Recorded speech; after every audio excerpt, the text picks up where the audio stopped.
তো আজকের ভিডিওটা হলো একটা রোস্ট ভিডিও। তো আজকের ভিডিওটা হলো একটা রোস্ট ভিডিও।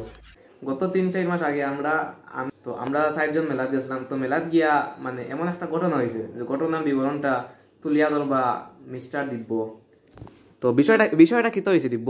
তো ভাই তোমরা লাগে যে গেছলাম না আমি মেলাত গেছি, সার্কাসও গেছি, আমিও জানি মেলাত গেছি, সার্কাসও গেছি, আমিও জানি।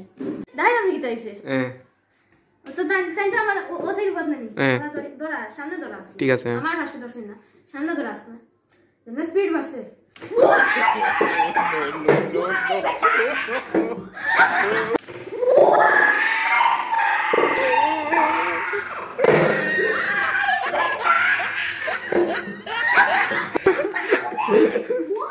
मौसम तो ऐसा लग रहा है दिल गार्डन गार्डन हो रहा है। बहुत मजा आ रहा है यहाँ पे। क्या लबे सीरी सा लग रहा है, दिल गार्डन गार्डन तो हो रहा है।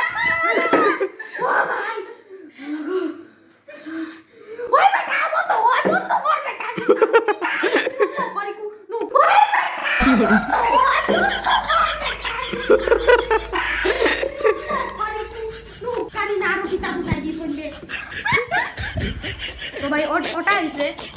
সো যদি আপনার এই রোস্ট ভিডিওটা ভালো লাগে তে লাইক করবা, শেয়ার করবা, কমেন্ট করবা। সারি উমর মে জো কর যা তাই রিপ্লাইর উদ্দেশ্যে তুমি কিতা দিতে চাও বা তোমার কিতা মন্তব্য দিব্যর উদ্দেশ্যে, তো ওটাও বলেছি। ভালো লাগলে লাইক কমেন্ট শেয়ার করিও। আর